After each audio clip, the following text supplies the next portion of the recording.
put some of that in there. So that little brush stroke went a bit wayward, but I think I can live with that for now.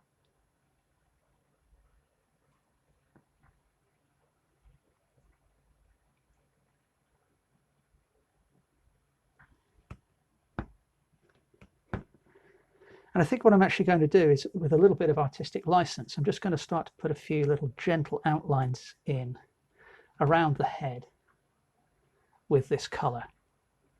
But what I'll do is I'll just use, I'm not going to just put a purple halo around the head, because I don't think that would help matters very much.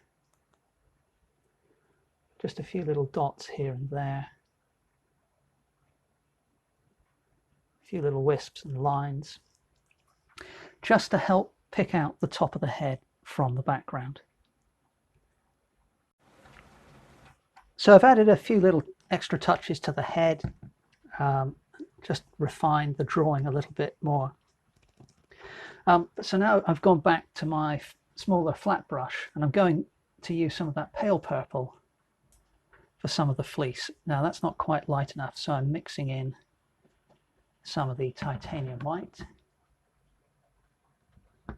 There we go, that's a bit more like it.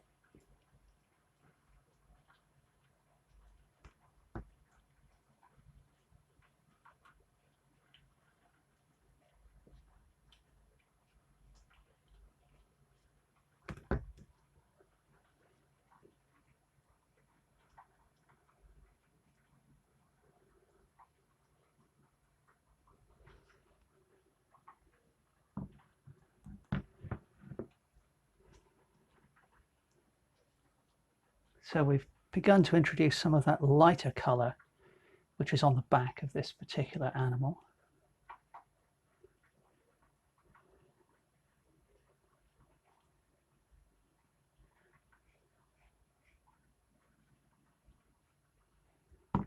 And I'm just going to mix that in with a little bit of the cobalt blue. And I'll use some of that in here. Whoops, that's a little bit too light. See if we can get a bit more of my other blue in there.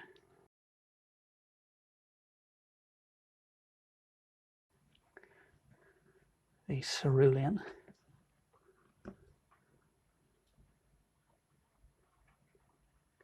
Well, it's still a little bit lighter than I intended, but I don't mind it actually. I think it works quite well. So we'll put a little touch there, and I'll actually pop some of this in up here on the top of the back. I quite like the way that's working. So sometimes, when I'm painting, obviously I'm inspired by my reference, but sometimes you just try something and you think, oh, I think I quite like the way that looks on the paper. So in my experience, it's usually worth going with that.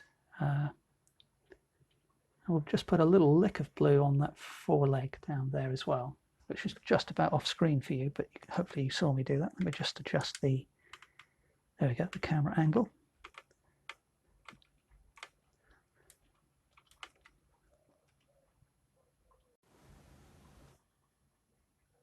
And then I've mixed up an orange next with some of the cad yellow light and some of the alizarin crimson.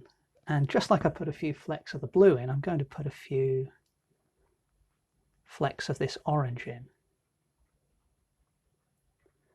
I'll put a few of those along the top of the back as well, just to help define the line of the back. I'm still keeping in mind the direction and shape of my brush strokes, because at this late stage you don't want to sort of undo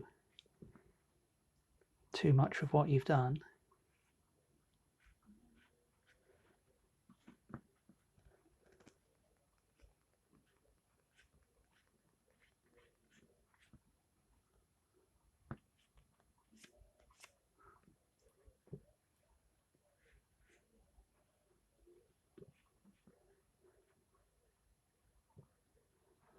That's probably enough of the orange. Now with this particular painting, I actually ended up making quite a few extra adjustments after I finished filming. So the first thing is you can see this distant animal. I've just filled in the silhouette with a very light layer of pale brown. So I went slightly lighter to begin with, and then on the lower half of the animal slightly darker, just to give the impression of light falling on the animal. And then there's a little bit of a cast shadow, which is just the same color as the shadow color there. So the whole point of this animal is really to give a sense of depth to the painting. The right hand sheep I hardly did anything to at all, except for the head, which I did, make several minor adjustments to and just improve the modeling. I added a little bit of color down here and down here and under the chin, but apart from that, the fleece remains, completely untouched compared to what you saw. So we've got a highly simplified treatment here off in the distance. We've got a pretty well resolved head here, and then for the fleece we've got, was it maybe 2 layers of paint? So it's still a fairly simple treatment. So very simple treatment, slightly more involved. And then as we come to the main animal, I made quite a few adjustments to the shape of the head because I felt I hadn't got that quite right, basically. I enhanced the outline work, but I don't know how well it'll show up on camera, but I've got a blue outline, an orange, blue, purple, a little bit, a couple of dots here of different colors, orange, purple.